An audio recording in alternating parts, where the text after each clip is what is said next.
Hello, viewers. My name is Frank, and today I'm here with Samson. We're going to try and explain to you on some of the things that you need to do as an SI applicant so that you actually have the best application for your SI scholarship program.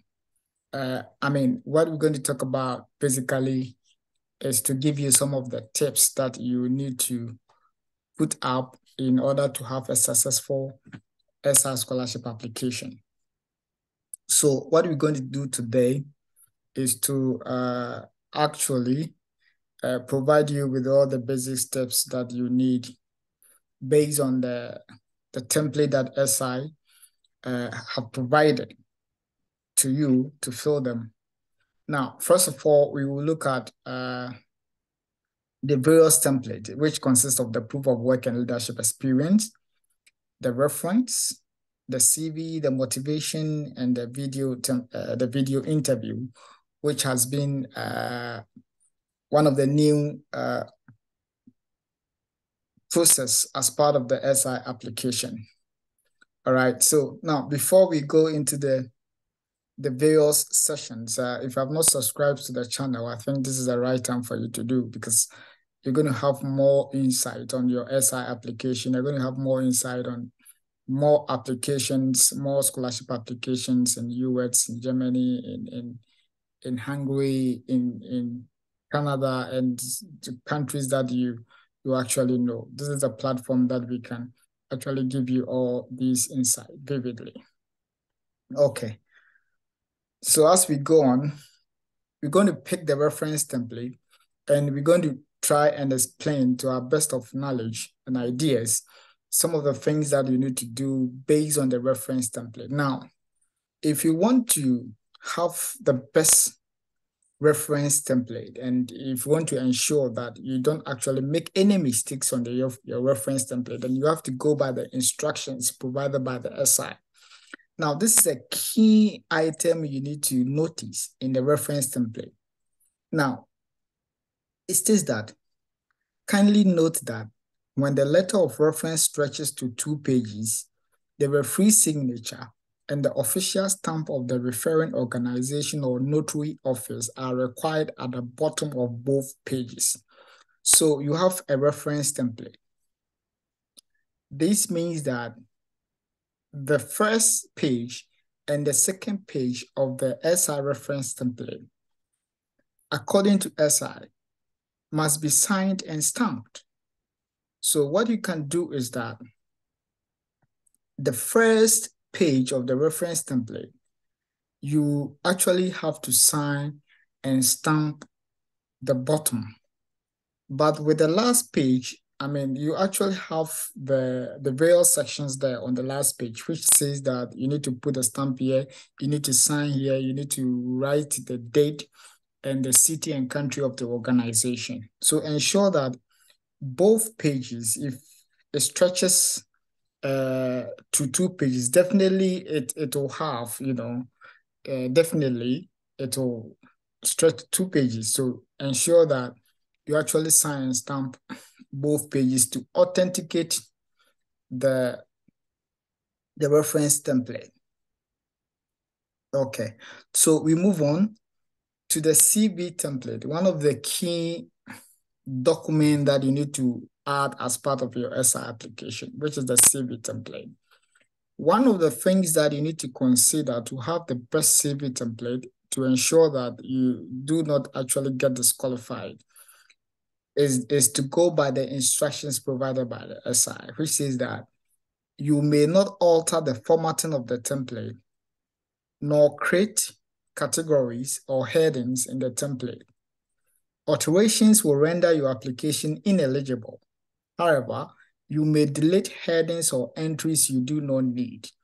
Okay, so what you need to ensure in the CV template is that you actually not to do alterations. Now, what do you mean by alterations? 1, the font size. 2, do not include any design. I mean, the design, the font size, the bulletin, and everything has been provided to you on the CV template. So when we say alterations based on our knowledge, we mean that, based on our knowledge, we can say that do not bring in any stuffs like bulletin, like changing font size from, for example, 12 to 14, making certain parts of the CV bold or whatever. Now, your work on the CV template is to just fill in, just delete entries based on the instructions and put whatever is required of you there. Avoid the use of bullets, the use of italics, bold, etc. These are what we know could be alterations based on our knowledge. All right, so also on the CV template, one instruction provided by SI is that the completed CV may not exceed 3 pages. Okay, the completed CV may not exceed 3 pages. Now, this actually, to me, it is clear that your CV should not exceed 3 pages. The 3 pages actually is the maximum. So any page exceeding the maximum will not be considered according to the instructions on the SI. So ensure that you actually have a maximum of 3 pages, excluding the instruction. Okay, so the CV should be converted to PDF format before you upload it in the application portal. Do not include this the instruction page when converted to a PDF. So I think one of the key things that has been said by SI is that in all the template, you do not have to include the instructions. So you convert to PDF, you can delete the instructions, then you upload your document on the SI application portal. Now, the next document is the proof of work and leadership experience. How do you put up a very powerful proof of work and leadership experience? Samson, do you want to talk about this area? If you can share your insight on, some of the mistakes and some of the things that you think shouldn't be done on the proof of work and leadership so that, an applicant could have, the best proof of work and leadership experience.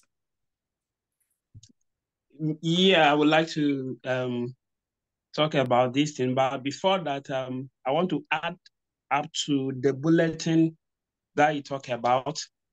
Before I come here, for the bulletin, Frank has explained that we shouldn't be adding more of it. Many people make mistakes here.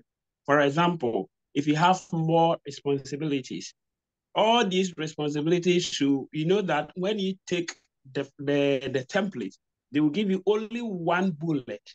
It means that all your responsibilities should be on that particular bullet. You shouldn't, let's say, I do this and I do that. You shouldn't separate them. I do A and you bullet another one and say, I do B. That is what he's trying to say. So I do A, I do B, I do C. All of these ones should be on the bullet line that they have given to you. So you shouldn't create another bullet. Okay, so now. Okay, so that means that there are actually 2 bullets. The first bullet, it's your work task, and the second bullet is your leadership task. So you maintain those bullets as Samson has mentioned. And the first bullet, if you have so many work tasks, you may have even 1 page of a work task, but you need to summarize and give the most relevant tasks. So on the CV, you do not need to put in more stuffs, but rather to be brief and concise. So you just give a brief of your work position. And you see, the CV must be in line with the proof of work and leadership experience, right? Because if you give a work experience, that means we must see the work experience on the CV. So whatever position, whatever work specific task you mention on the proof of work, the same thing must be shown on the CV, right? So they must conform to ensure that you have a powerful CV. So as Samson said, you actually have to be brief and concise, and you maintain the bullet for the work specific task. Then you explain or state your leadership specific task on the second bullet. Okay. Yeah. Yeah. Okay. What about the CV? So let's go back to the question that you asked me about the proof of work, and I think you have even started talking about that one too. Okay. That one too, we have to make sure that the work that maybe your position that you have stated on your CV should be the same thing that you have on the proof of work. And then if you stated that you have you have worked from three different institutions, let's say you have three experience, like working experience, you have to ensure that your proof of work should also be three of them. Otherwise, if you state three, maybe I work for company A in this year to this year, I work for company B in this year to this year, and also for the company C. If you state that you have these three, that means that whenever you're working on your proof of work, you have to also make sure you have three of them. If you state proof of work, only two of them, and whilst you have three work experience, you will be disqualified. Okay. You'll be disqualified. That means, and also you have, that means that the proof of work and leadership experience must go in line with your CV, because you have authenticated that you have worked in three companies. That means that those three companies you have worked must be seen on the CV template. Yeah. Yes, and again, the minimum hours of work experience you must have is 3,000 hours. That is the minimum. So if you have worked in company A and you have 1,000 hours of work experience, you don't pass the minimum. Yeah. So the minimum should be 3,000. So for example, if you have worked in three companies, based on our knowledge, I mean, it is expected that each of the three companies, you should have a minimum of 3,000 in each of them. Okay, so these minimum hours must be validated by your supervisors or managers or human resource, or it could be the head of the organization. So if you are working in company A and the hours you are presenting is 1,000 hours, you actually don't have the minimum. Yeah. So you need to ensure that you go by the instructions. Okay. Do you have any other addition?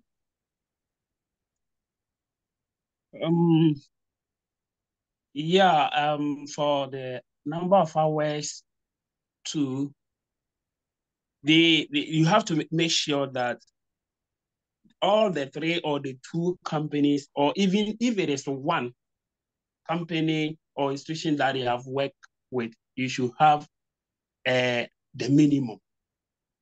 You should have the minimum. If you don't have the minimum, it means that you don't qualify for this SI scholarship. Exactly. So, yeah.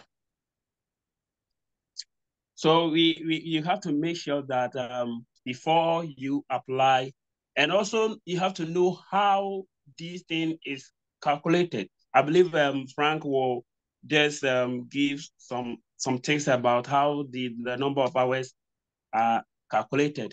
Because if you don't know how it is calculated, it will also go against you. Yeah, exactly. I mean, you should know how much, how many hours you work in a day. So once you know how many hours you work in a day, then you actually should know how many hours you work in a week. Okay, so the hours you work in a week, once you know, for example, you work 5 hours a day, that means in a week, which is Monday to Friday, which is 5 days, if each day you work 5 hours, then the 5 days you work 25 hours. So if you work 25 hours a week, then in a month, which is 4 weeks, will be 25 times 4. So once you know this, then you are going to calculate it in a year. So, I mean, the months are converted to years. So, for example, you work 25 hours, which I can indicate it here. So, for example, you work 5 hours, and which is a day. So in a week is 5 times 25. So in a month will be 4 weeks. So it's going to be 5 times 5 times 4. In a year, which is 12 months, it's going to be 5 times 5 times 4 times 12. So if you are working in 6 years, then you multiply the whole thing by 6. So this can actually give you the total number of hours you have actually worked. All right. So I think we can actually move on. But you can add a little something to this, then we can move on to the next part of it. Yeah, actually, I think the information that you have given here, we have to also make sure that these proof of work, they are actually talking about who is going to guarantee that you actually did the work you're talking about. So in the end, as he said, your supervisor or the higher authority in your company or your institution need to endorse that with the company's stamp, not any other stamp. So if this thing is not in line with the company, that one too becomes a problem for you. Okay. I think, yeah. Okay. All right. Then I think we can move on to the new video interview, which has been introduced by SI this year. I think on their website, it's a random interview. But what we can share is that we can give you an idea about general interviews worldwide, so far as scholarship is concerned. And then I think we've come across some of these questions that we think that you may be asked of to give your thought about, because some of these questions have been general questions so far as scholarship is concerned. For example, you want to go and study in a particular country. One question that you can be asked is that, why have you chosen, let's say, Sweden as your study destination? If it is US, you can be asked, why have you chosen US as your study destination, or Norway as your study destination? I mean, these are some general questions in terms of scholarship. Now, the second thing as an applicant is that you should know why you have been out. I mean, why should you be awarded a particular scholarship? So if it is that scholarship, if it is I mean, Erasmus scholarship, or if it is whatever scholarship, as an applicant, you should know why you should be awarded a scholarship. So Samson, you are currently a scholar. You are currently an SI scholar. So I think you should be in this position to, I mean, share your thoughts. I mean, you chose for sure. Sweden as your study destination, and you are in Uppsala University. I mean, pursuing your master's program in chemistry for renewable energy. So my question is that, as an SI recipient or SI scholar, I mean, why did you choose Sweden as your study destination? Okay. Looking at these two questions, though in our time it wasn't like this, but these two questions, whenever you combine these two, they are trying to talk about what motivates you to do that, or to study in Sweden, and also to be awarded the scholarship. They are talking about the motivation. For me, what actually, the reason why I chose to study in Sweden is I found out a lot about Sweden. Thinking about their educational system, it's one of the best in the world. And then what I found out was that they actually focus on or pushing on the academic interest, and not only maybe for the grades the student will actually obtain. They just want to build students to become innovative, and also have a perceptive, to become a perceptive team members. So what I learned about the Uppsala University, as he said, I mean that they normally do a lot through seminar participation of the student.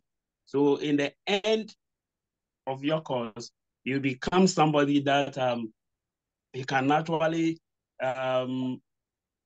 be anywhere to express your view, and also give your thoughts about whatever the situation is at hand. Okay. Yeah, and also, there are a lot, and then also what they normally do is they just prepare students for future, and that is something that made me choose Sweden, for example. Sweden, yeah, there are a lot to talk about. Wow, that's nice. So that means that I mean, one of your reasons is based on the education system, the quality of it, and over the system being student centric. They focus also on academic interest of students, as you mentioned. I mean, that is worth sharing. That is an opportunity to also know that.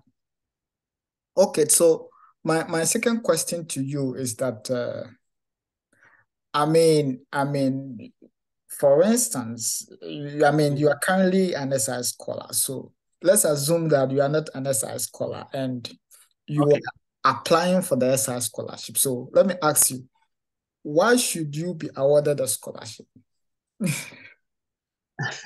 Oh, wow. Okay. Actually,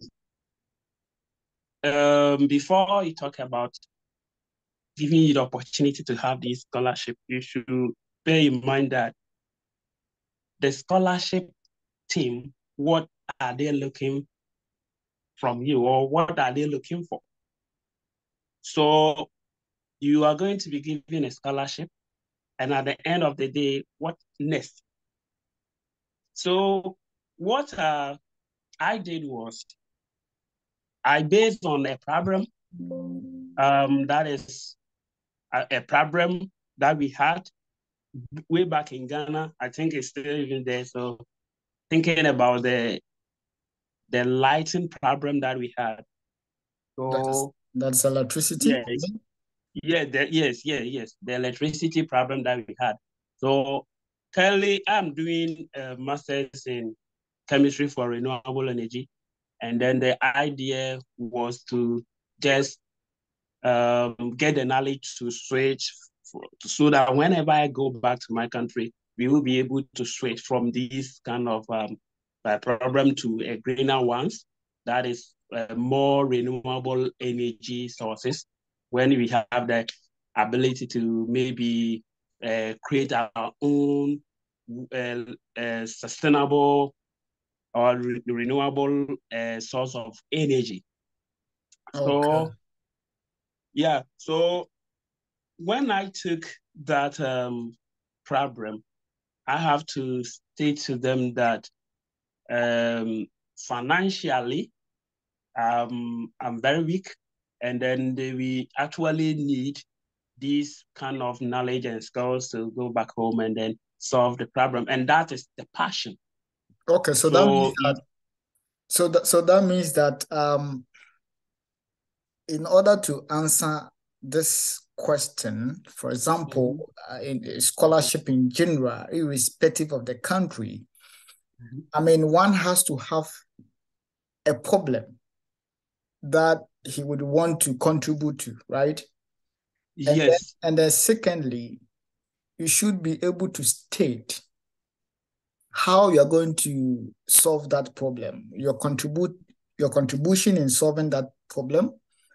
yes, Yeah, so having an existing problem and then providing a way to contribute to the program, and then how is it going to benefit your organization you came from, or the country. So as Samson mentioned, that the problem was about electricity production. For example, if it is hydroelectricity or hydroelectric power. So he chose chemistry for renewable energy, and chemistry for renewable energy deals with renewable energy sources like lithium-ion batteries and then solar cells, right? So, I mean, getting knowledge in renewable energy sources, I mean, will actually help him to return back to his country and then have the opportunity to be in an industry or probably set up his industry and then be involved in the production of these renewable energy sources, which actually can be an addition to the electricity problem in his country or blah, blah. So as an applicant, I think that you actually should be able to have an existing problem, because that is why we are awarding you the scholarship, because there's an existing problem. Or if there's no existing problem, I mean, you should have the capacity to be able to, bring something new. That is why I think that most scholarship teams are expecting from applicants.